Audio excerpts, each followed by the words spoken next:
கர்த்தருடைய பரிசுத்த நாமத்துக்கு மகிமை உண்டாவதாக. ஆண்டவராகிய இயேசு கிறிஸ்துவின் நாமத்தினாலே உங்களை யாவரும் நான் வாழ்த்துகிறேன்.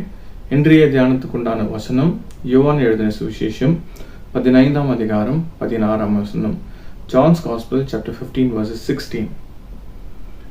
You did not choose me, but I chose you and appointed you that you should go and bear fruit. அன்பான சகோதர சகோதரிகளே, இந்த வசனத்தில் பார்க்கும்போது ஆண்டவராகிய இயேசு கிறிஸ்து என்ன சொல்றாருனாக்கா, நீங்கள் என்னை தெரிந்து கொள்ளவில்லை, நானே உன்னை தெரிந்து கொண்டிருக்கிறேன் என்று ஆண்டவர் இங்க சொல்லியிருக்கிறாரு. பெரும்பாலும் பார்த்தீங்கன்னாக்கா நம்ம யோசிப்போம், நம்ம ஜபிக்கிறதுனால ஆண்டவர் நம்மளை தெரிந்து கொண்டிருக்கிறார் என்று நம்ம யோசிக்கலாம். அதிகமாக நம்ம வேதம் வாசிக்கிறதுனால ஆண்டவர் நம்மளை தெரிந்து கொண்டிருக்கிறார் என்று நம்ம நினைக்கலாம். அல்லது நம்ம ஒரு கிறிஸ்துவ குடும்பத்தில் நாம் பிறந்துட்டதுனால ஆண்டவர் என்னை தெரிந்து கொண்டிருக்கிறார் என்று நம்ம நினைக்கலாம். இது நம்மளுடைய கிரியைகள். இதெல்லாம் இந்த கிரியைகள் நிமித்தமாக ஆண்டவர் நம்மளை தெரிந்து கொள்ளவில்லை. உலகத் தோற்றத்துக்கு முன்பாகவே ஆண்டவர் நம்முடைய பெயர்களெல்லாம் அவருடைய கைகளிலே வரைந்து வைத்திருக்கிறார். அதனால தான் ஆண்டவர் சொல்றாரு, நீங்கள் என்னை தெரிந்து கொள்ளவில்லை, நானே உங்களை தெரிந்து கொண்டிருக்கிறேன் என்று. எத்தனை அன்பான ஆண்டவர் நம்மள இருக்கிறார் பார்த்தீங்களா? ஸோ அன்பான சகோதர சகோதரிகளே, ஆண்டவர் நம்மளை தெரிந்து கொண்டது மாத்திரம் அல்ல, நமக்காக ஒரு நோக்கத்தை வைத்திருக்கிறார். அந்த நோக்கத்தை நாம் புரிந்து கொள்ளும் போது தான் நம்ம ஆண்டவருடைய சித்தத்தை செய்ய முடியும். அவருக்கென்று ஒரு பிரியமுள்ள ஒரு வாழ்க்கையை வாழ முடியும். நம் கனிகளும் கொடுக்க முடியும். யோசேப்பினுடைய வாழ்க்கையை நம்ம பார்க்கும்போது அவருடைய சகோதரர்கள் அவனை அடித்து குழியில் போடுகிறார்கள். அடுத்து அவனை அந்த போத்திபாரனுடைய வீட்டில் வித்துடுறாங்க. அடுத்து யோசேப்பை பார்த்தீங்கன்னாக்கா சிறைசாலையில் போடுறாங்க.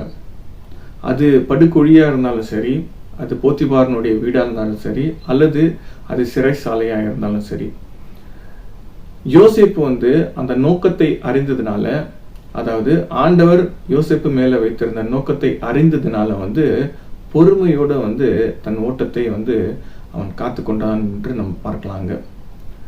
போத்திபாரனுடைய வீட்டில் பார்க்கும்போது அவன் சிறந்த ஒரு வேலைக்காரனாக அவன் தேர்ந்தெடுக்கப்படுகிறான். சிறந்த வேலைக்காரனாகத்தான் அந்த போத்திபாரன் வீட்டில் வேலை செய்தான்.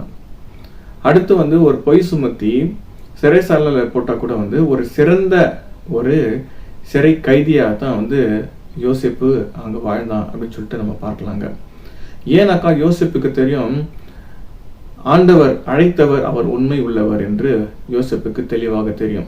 எப்படி தெரியும் அப்படின்னு பார்த்துக்கும்போது, யோசேப்பு வாலிபனா இருக்கும் போதே கனவுகளை ஆண்டவர் கொடுத்து அந்த கனவு மூலியமாக ஆண்டவர் வெளிப்படுத்தினார்.